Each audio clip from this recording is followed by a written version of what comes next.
ನಮಸ್ಕಾರ ಕನ್ನಡದ ಕಣ್ಮಣಿಗಳಿಗೆ welcome back to my reviews. ಕೆಲವೊಮ್ಮೆ ಸಿನಿಮಾ ಅಂದ್ರೆ ಬರೀ ಮನರಂಜನೆ ಅಷ್ಟೇ ಅಲ್ರಿ, ಅದು ನಮ್ಮದೇ ಕನ್ನಡಿಯಾಗಿ ನಿಲ್ಲುತ್ತೆ. ನಮ್ಮ ಬಾಲ್ಯದ ನೆನಪುಗಳನ್ನ, ನಾವು ಮರೆತು ಹೋದ ಸಂಬಂಧಗಳನ್ನ, ಎಲ್ಲೋ ಒಂದು ಕಡೆ ಕಳೆದು ಹೋದ ನಮ್ಮ ತನವನ್ನ ಮತ್ತೆ ಹುಡುಕಿಕೊಡುತ್ತೆ. ಮಗ್ಗಿ ಪುಸ್ತಕ ಅಂತಹದ್ದೇ ಒಂದು ಅನುಭವ. ಈ ಸಿನಿಮಾ ನೋಡಿದ ಮೇಲೆ ನೀವು ಖಂಡಿತವಾಗಿಯೂ ಥಿಯೇಟರ್ನಿಂದ ಹೊರಗೆ ಬರುವಾಗ ಅದೇ ವ್ಯಕ್ತಿಯಾಗಿರುವುದಿಲ್ಲ. ಏನಿದು ಮಗ್ಗಿ ಪುಸ್ತಕ? ಯಾಕೆ ಈ ಸಿನಿಮಾ ನಮಗೆ ಮುಖ್ಯ? ಬನ್ನಿ ಇವತ್ತಿನ ವಿಡಿಯೋದಲ್ಲಿ ಆಳವಾಗಿ ಮಾತನಾಡೋಣ. ಸಿನಿಮಾದು ಪ್ಲಾಟ್ ವಿಷಯಕ್ಕೆ ಬರೋದಾದ್ರೆ, ಈ ಸಿನಿಮಾ ಸಂಬಂಧಗಳ ಸಂಕೀರ್ಣತೆಯ ಬಗ್ಗೆ ಮಾತನಾಡುತ್ತೆ. ಮಗ್ಗಿ ಪುಸ್ತಕ ಅನ್ನೋಡು ಹೆಸರೇ ಒಂದು ರೂಪಕ. ಶಾಲೆಯಲ್ಲಿ ನಾವು ಮಗ್ಗಿ ಕಲಿಯುವಾಗ ಎಷ್ಟೊಂದು ತಪ್ಪು ಮಾಡ್ತಿದ್ವಿ, ಆದರೆ ಮತ್ತೆ ಮತ್ತೆ ತಿದ್ದಿ ಕಲಿತಿದ್ವಿ ಅಲ್ವಾ? ಜೀವನ ಕೂಡ ಹಾಗೇನೆ. ಇಲ್ಲಿ ಬರುವ ಪಾತ್ರಗಳು ಪರಿಪೂರ್ಣರಲ್ಲ. ಅವರು ತಪ್ಪು ಮಾಡ್ತಾರೆ, ಎಡವುತ್ತಾರೆ, ಮತ್ತೆ ಏಳ್ತಾರೆ. ಇದು ಕೇವಲ ಒಬ್ಬ ವ್ಯಕ್ತಿಯ ಕಥೆಯಲ್ಲ, ಇದು ಸಮಾಜದ, ನಿಮ್ಮೆಲ್ಲರ ಕಥೆ. ಹೇಗೆ ಚಿಕ್ಕ ಚಿಕ್ಕ ತಪ್ಪುಗ್ರಹಿಕೆಗಳು ದೊಡ್ಡ ಕಂದಕಗಳನ್ನು ಸೃಷ್ಟಿಸುತ್ತವೆ ಅನ್ನೋದನ್ನ ನಿರ್ದೇಶಕರು ತುಂಬಾ ಸೂಕ್ಷ್ಮವಾಗಿ ತೋರಿಸಿದ್ದಾರೆ. ಸಾಮಾನ್ಯವಾಗಿ ನಾವು ದೊಡ್ಡ ಬಜೆಟ್ ಅಬ್ಬರದ ಸಿನಿಮಾಗಳ ನಡುವೆ ಕಳೆದು ಹೋಗಿರ್ತೀವಿ. ಆದರೆ ಮಗ್ಗಿ ಪುಸ್ತಕ ಒಂದು ತಣ್ಣಗಿನ ಗಾಳಿಯ ಹಾಗೆ. ಇದು ಆಕ್ಷನ್ ಅಥವಾ ಮಸಾಲೆ ತುಂಬಿದ ಕಮರ್ಷಿಯಲ್ ಸಿನಿಮಾ ಅಲ್ಲ, ಇದೊಂದು ಪಕ್ಕಾ ಕ್ಲಾಸ್ ಸಿನಿಮಾ. ಆದರೆ ಮಾಸ್ ಪ್ರೇಕ್ಷಕರ ಮನಸ್ಸಿಗೂ ತಟ್ಟುವಂತಹ ಸರಳತೆ ಇದರಲ್ಲಿದೆ. ನಿರ್ದೇಶಕರು ಇಲ್ಲಿ ಕಥೆ ಹೇಳೋದ್ರಲ್ಲಿ ಯಾವುದೇ ಆತುರ ಮಾಡಿಲ್ಲ. ಪ್ರತಿಯೊಂದು ಫ್ರೇಮ್ ಕೂಡ ಒಂದು ಕವಿತೆಯ ಸಾಲಿನ ಹಾಗಿದೆ. ಯಾರಿಗೆ ತಾಳ್ಮೆಯಿಂದ ಒಂದು ಒಳ್ಳೆಯ ಕಥೆ ಕೇಳುವ ಆಸಕ್ತಿ ಇದೆಯೋ ಅವರಿಗೆ ಈ ಸಿನಿಮಾ ಒಂದು ಹಬ್ಬ. ಸಿನಿಮಾದ ಟೆಕ್ನಿಕಲ್ ವಿಷಯಕ್ಕೆ ಬರೋದಾದ್ರೆ, ಕ್ಯಾಮೆರಾ ಇಲ್ಲಿ ಕೇವಲ ದೃಶ್ಯಗಳನ್ನು ಸೆರೆಹಿಡಿಯಲಿಲ್ಲ, ಪಾತ್ರಗಳ ಮನಸ್ಥಿತಿಯನ್ನ ಸೆರೆಹಿಡಿದಿದೆ. ಬೆಳಕು ಮತ್ತು ನೆರಳಿನ ಆಟ ಅದ್ಭುತವಾಗಿದೆ. ಹಳ್ಳಿಯ ಸೊಗಡನಾಗಲಿ ಅಥವಾ ನಗರದ ಒಂಟಿತನವನ್ನ ತೋರಿಸುವಾಗ ಕ್ಯಾಮೆರಾ ಸೈಲೆಂಟ್ ಆಗಿ ಮಾತನಾಡುತ್ತೆ.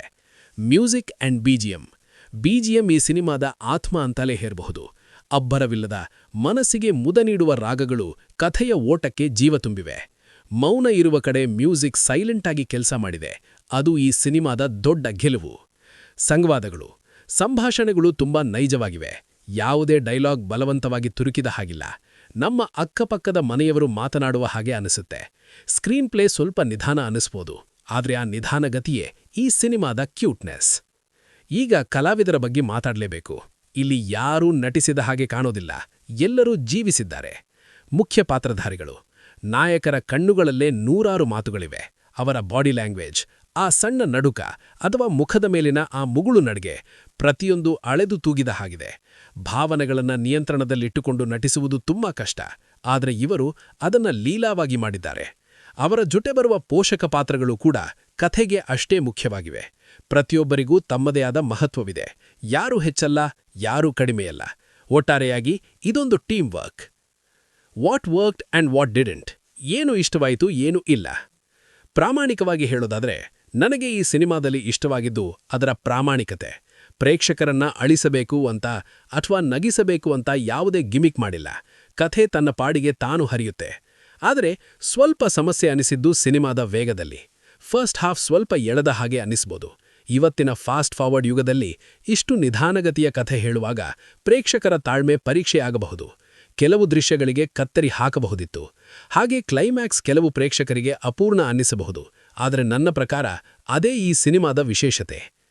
ಕೊನೆಯದಾಗಿ, ಮಗ್ಗಿ ಪುಸ್ತಕ ನೋಡ್ಬೇಕಾ? ಖಂಡಿತವಾಗಿಯೂ ಹೌದು. ನೀವು ಒಳ್ಳೆಯತನದ, ಮೌಲ್ಯಗಳ ಮತ್ತು ನೈಜತೆಯ ಹುಡುಕಾಟದಲ್ಲಿದ್ದೀರಾ? ಈ ಸಿನಿಮಾ ನಿಮ್ಗ ನಿರಾಸೆ ಮಾಡಲ್ಲ. ಸ್ಟಾರ್ ರೇಟಿಂಗ್ ಕೊಡೋದು ಈ ಸಿನಿಮಾಗೆ ನ್ಯಾಯ ಒದಗಿಸಲ್ಲ, ಯಾಕಂದ್ರೆ ಅನುಭವಕ್ಕೆ ರೇಟಿಂಗ್ ಇರಲ್ಲ. ಇದು ನಿಮ್ಮ ಬುದ್ಧಿವಂತಿಕೆಗೆ ಸವಾಲ್ ಹಾಕಲ್ಲ, ಆದರೆ ನಿಮ್ಮ ಹೃದಯಕ್ಕೆ ಹತ್ತಿರವಾಗುತ್ತೆ. ಥಿಯೇಟರ್ನಿಂದ ಹೊರಗೆ ಬರುವಾಗ ಒಂದು ಭಾರವಾಗ ಮೌನ ನಿಮ್ಮನ್ನ ಆವರಿಸಿಕೊಂಡಿದೆ. ಸಿನಿಮಾ ಗೆದ್ದಿದೆ ಎಂದೇ ಅರ್ಥ. ಜೀವನದ ಲೆಕ್ಕಾಚಾರಗಳು ಮಗ್ಗಿ ಪುಸ್ತಕದ ಹಾಗೆ ನೇರವಾಗಿರುವುದಿಲ್ಲ ಸ್ನೇಹಿತರೆ. ಕೆಲವೊಮ್ಮೆ ಉತ್ತರ ತಪ್ಪಾಗಬಹುದು, ಆದರೆ ಪ್ರಯತ್ನ ನಿಲ್ಲಿಸಬಾರದು ಅಲ್ವಾ? ನಿಮಗೇನನ್ಸುತ್ತೆ? ಕಮೆಂಟ್ ಮಾಡಿ. ಮತ್ತೆ ಮುಂದಿನ ವಿಡಿಯೋದಲ್ಲಿ ಸಿಗೋಣ. ನಮಸ್ಕಾರ.